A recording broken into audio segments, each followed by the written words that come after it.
గంగయ్య గారికి వాయిస్ కూడా తీసుకుని గంగయ్య గారు వాయిస్ తీసుకుని వస్తారు. గంగయ్య గారు ఏం చెప్తారు? సమయం ఇవ్వట్లేదు కాబట్టి మీరు రావట్లేదు చెప్తున్నారు తప్పించి సమయం ఇవ్వట్లేదు అని చెప్తున్నారు.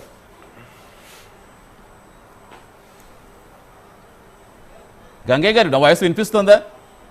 ఎస్ నజీర్ గారు, సో ఏం చెప్తారు? మీరు ఆల్రెడీ విన్నారు, సమయం ఇవ్వట్లేదు, ప్రభుత్వం సమయం ఇస్తే మేము వచ్చి మాట్లాడతాం. ఎక్కడ ఇస్తున్నారు?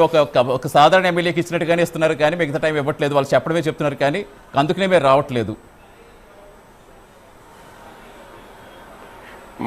ముఖ్యంగా ఈరోజు మోహన్ రెడ్డి గారు చెప్పినటువంటి మాట, ఈరోజు ప్రజలు ప్రతిపక్ష పార్టీ హోదా వాళ్ళకి ఇవ్వలేదు. టెక్నికల్గా వాటికి అవకాశం లేదు. శాసనసభ స్పీకర్గా ఉన్నటువంటి వ్యక్తి ప్రతి ఒక్క శాసనసభ్యుడికి కూడా అవకాశం ఇచ్చేటువంటి పరిస్థితులు ఉన్నాయి. ముఖ్యంగా వైఎస్ఆర్ కాంగ్రెస్ పార్టీకి సంబంధించినటువంటి అధ్యక్షుడిగా, పులివెందుల శాసనసభ్యుడిగా శాసనసభలో తను గాని తన పార్టీకి సంబంధించినటువంటి నాయకులు గాని తప్పకుండా మాట్లాడేటువంటి అవకాశం ఉంటుంది. ఈ రోజు గెలిచినప్పటి నుంచి కూడా ఎప్పుడు అవకాశం దొరికినా ప్రజలకు సంబంధించినటువంటి అంశాల మీద మాట్లాడేటువంటి ప్రయత్నం కూడా చేయనటువంటి పరిస్థితులు మనందరూ కూడా చూస్తా ఉన్నాం. ఈరోజు రాష్ట్రంలో ఇందాక మోహన్ రెడ్డి గారు నీచ నికృష్టపు పెద్ద మనిషి అన్నారు. నేను అక్కడే చెప్తా ఉన్నా, ఈ రాష్ట్రంలో అమరావతి అనేటువంటి రాజధాని 3 ముక్కలు చేసి ఈ రాష్ట్రానికి పట్టినటువంటి దరిద్రం ఎవరైనా ఉన్నారంటే అది జగన్మోహన్ రెడ్డి గారు. పోలవరం లాంటి సంజీవని ప్రాజెక్ట్ ని పని జరగకుండా, కాపర్ డ్యామ్ పూర్తి అవ్వకుండా సర్వనాశనం చేసినటువంటి వ్యక్తి ఎవరు ఉన్నారంటే జగన్మోహన్ రెడ్డి గారు.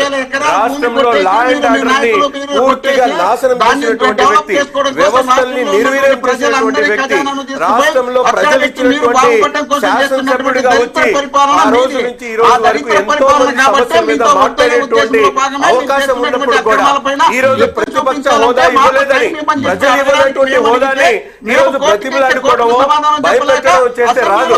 శాసనసభకు వచ్చి ప్రజల హితం కోసం, ప్రజల అవసరాల కోసం, ప్రజల శాసనసభ్యుడిగా గెలిచినటువంటి వ్యక్తి వచ్చి అక్కడ అసెంబ్లీలో మాట్లాడి ప్రజా సమస్యల మీద నిలదీయాల్సినటువంటి అవసరం ఉంది. కానీ అది చేయకుండా ఈ రోజు దొడ్డిదారిన మాటలు చెప్పుకొని ప్రజలు మభ్యపెట్టేటువంటి ప్రయత్నం చేయడం అనేది నిస్సిగ్గుగా వైఎస్ఆర్ కాంగ్రెస్ పార్టీ మరొక్కసారి చెప్తా ఉన్నాం, 151 సీట్ల నుంచి 11 సీట్లకి దించినా కూడా ఇప్పటికి కూడా ప్రజల ఆకాంక్షలను ఆలోచించేటువంటి పరిస్థితి లేకపోవడం చాలా బాధాకరమని కూడా ఈ సందర్భంగా చెప్తా ఉన్నా. పట్టుకొని ఏమైనా చేయగలరు మీరు మట్టలు చేస్తారు, మీరు టేపులు చేస్తారు, మీరు ఇల్లు కలిస్తారు, మా వాళ్ళ లోపల పెడతారు. మీకన్నా గనులు భారతదేశంలో ఎక్కడన్నా ఉండారా? మీరే తప్పు చేస్తారు, మీరే మట్టలు చేస్తారు, మీరే గొప్పలు కాలుస్తారు, మీరే మమ్మల్ని జైల్లో పెట్టి కేసులు పెట్టి స్టేషన్ లో చుట్టూ తిప్పుతారు. ఇంతకన్నా ఘనకార్యం సాధించే అధికార పార్టీ దేశంలో ఎక్కడా లేదు. అది మీకు అలా కాదు మోహన్ రెడ్డి గారు, మోహన్ రెడ్డి గారు కాదు, మరో సమస్యకు మనం వెళ్ళదు. మోహన్ రెడ్డి గారు అసెంబ్లీ గురించి మాట్లాడుకుందాం. మోహన్ రెడ్డి గారు అసెంబ్లీలో సరే ఇప్పుడు వైసీపీ ధోరణి ప్రజలకు నమ్మకం కలిగిస్తుంది అనుకుంటున్నారా? 100% నమ్మకం కలుగుతుంది. కాబట్టి వీళ్ళు చేస్తున్నటువంటి అరాచకాలు, అన్యాయాలపైన జగన్మోహన్ రెడ్డి గారు ఎక్కడైనా బయటికి వెళ్తే తండోపతండాలుగా జనాలు వచ్చి జై జగన్, జగన్మోహన్ రెడ్డి నాయకత్వం కావాలి అని వేలాది మంది వస్తున్నారు. 30 కిలోమీటర్లు 6 గంటలు మోహన్ రెడ్డి గారు ఇప్పుడు మనం దాని గురించి మాట్లాడలేదు. ఇక్కడ జనాల గురించి కాదు, సమస్యల గురించి. 32 కిలోమీటర్లు 7 గంటలు అదంతా ఆర్గనైజ్ చేసుకొని రాష్ట్రంలో ఉన్నటువంటి వైఎస్ఆర్ శ్రేణులందరినీ కూడా తెలిపించుకొని, అవునబ్బా గుంటూరులో ముఖ్యమంత్రి గారు తిరుగుతుంటే వీళ్ళు ఈ రోజు వచ్చేసి జనబలం చూపిస్తా ఉన్నారు. నిజంగా జనబలం ఉంటే ఓట్ల రూపేనా, లేకపోతే ప్రజలు 11 సీట్లు బదులు 111 సీట్లు ఇచ్చేవాళ్ళు. ఆ మీటింగ్ పోవాలంటే భయపడినారే. అలా కాదు మోహన్ రెడ్డి గారు, ఇక్కడ మాట్లాడాల్సింది ప్రజా సమస్యల మీద ఎవరు ప్రశ్నిస్తారు కాదు. మీరు మళ్ళీ ఇతర అంశాలు తీసుకొస్తే అది వేరేగా వెళ్ళిపోతుంది. మోహన్ రెడ్డి గారు ఎవరైనా సరే ఒక్క నిమిషం, అలా కాదు. ప్రజా సమస్యలు ప్రశ్నించే అధికారం మీకు ఉన్నప్పుడు అక్కడికి వచ్చి ప్రశ్నించకపోతే ఎలా? అక్కడ చట్టబద్ధత ఎలా వస్తుంది? మీరు బయట ఉండి పోరాడి ఎంత పోరాటం ఏమి ఉపయోగం అని. ఇప్పుడు మనము మనస్ఫూర్తిగా దేన్ని కూడా మనస్ఫూర్తిగా స్వీకరించాలా. జగన్మోహన్ రెడ్డి గారు అసెంబ్లీకి 14 నుండి 19 వరకు అసెంబ్లీకి వచ్చినప్పుడు వీళ్ళకి సంబంధించినటువంటి బోండా ఉమా గారు కానీ, దేవినేని ఈయన చింతమనేని ప్రభాకర్ కానీ వాళ్ళు ఏ విధమైనటువంటి భాషతో అప్పుడు మాట్లాడినారో ఆ భాష మాట్లాడినప్పుడు కూడా జగన్మోహన్ రెడ్డి గారు ఓపికగా కూర్చున్న తర్వాత రాష్ట్రంలో జరుగుతున్నటువంటి పరిణామాలపైన సమయం కావాలని చెప్పి అప్పుడు స్పీకర్ గా ఉన్నటువంటి కోట శివప్రసాద్ గారికి చెప్తే ఆయన స్పీకర్ కట్ చేసి ప్రతిపక్ష నాయకుడు మాట్లాడేప్పుడు మాటికి కట్ చేసి వాళ్ళ ఎమ్మెల్యేలకు మినిస్టర్లకు ఇస్తూ ఉంటే నీకో దండం నీ స్పీకర్ అసెంబ్లీకి దండం అని చెప్పి బయటకు వచ్చి పాదయాత్ర చేసినటువంటి జగన్మోహన్ రెడ్డి గారు 67 మంది ఎమ్మెల్యేలు ఉన్నప్పుడు ఆ పరిస్థితి వచ్చిందంటే ఈ రోజు 11 మంది ఎమ్మెల్యేలు ఉన్నప్పుడు లోపలికి రాకదలికే ఒక్కొక్క మినిస్టర్ ఒక్కొక్క రకంగా ఒక్కొక్క ఎమ్మెల్యే ఒక్కొక్క రకంగా మీరు అసెంబ్లీకి వచ్చే మీకు ఇచ్చేది పులివెందుల ఎమ్మెల్యేకి ఇవ్వాల్సినటువంటి గౌరవం తప్ప మేము గౌరవం ఇవ్వము అంటే పులివెందుల నియోజకవర్గానికి సంబంధించినటువంటి ఎమ్మెల్యే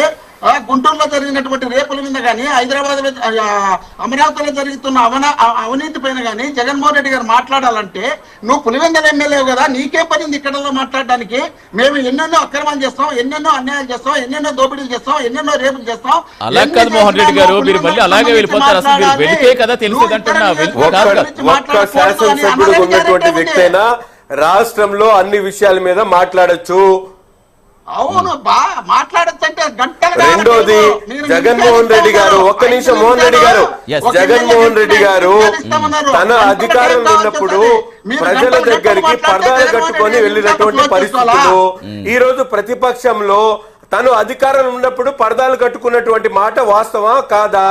ఆయన ముఖ్యమంత్రి ఉన్నప్పుడు ఏ రోజైనా ప్రజల దగ్గరికి వెళ్ళి డైరెక్ట్ గా వాళ్ళతో సంభాషించినటువంటి పరిస్థితులు ఉన్నాయా?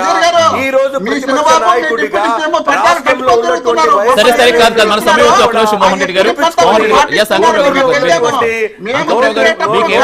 ఉన్నటువంటి అంబటి రాంబాబు గారిని పరామర్శించడానికి లేకపోతే గంజాయి దొంగల్ని పరామర్శించడానికి డ్రగ్స్ ప్రారంభించడానికి ప్రజాహితం కోసం వచ్చాడా జగన్మోహన్ రెడ్డి గారు? ప్రజల కోసం వచ్చారా? ప్రజా శ్రేయస్సు కోసం వచ్చాడా? ఈ రోజు రాష్ట్ర ప్రజలు చెప్పాల్సినటువంటి అవసరం ఉంది. జగన్మోహన్ రెడ్డి గారు కేవలం తన పార్టీకి సంబంధించినటువంటి దుర్మార్గుల్ని గంజాయి డ్రగ్గిస్టుల్ని అలాగే రేపిస్టుల్ని అలాగే ఈ రోజు పరామర్శించడానికి ప్రజల కోసం ఎప్పుడు కూడా యాత్ర చేయలేదు. ఈ రోజు నేను చెప్తా ఉన్నా ప్రతిపక్ష హోదా లేనటువంటి పులివెందుల శాసనసభ్యుడు ఈ రాష్ట్రంలో ఎక్కడికి వెళ్ళినా కూడా తన అనుయాయుల కోసం తనతో పాటు నడుస్తున్నటువంటి సైకో సైన్యాన్ని కలవడానికి మాత్రమే ఈ రోజు తన జనబలాన్ని చూపించుకోవడానికి మాత్రమే ఈ యాత్రలు చేస్తున్నటువంటి పరిస్థితులు ఉన్నాయని చెప్పి నేను నిర్మమాటంగా చెప్తా ఉన్నాం. మోహన్ రెడ్డి గారు అంకమరావు గారు మీకు ఏమనిపిస్తుంది? సమయం ఇవ్వట్లేదు కాబట్టి వాళ్ళు రాదు, సమయం ఇస్తాను కానీ రానివ్వండి. మీకు ఏమనిపిస్తుంది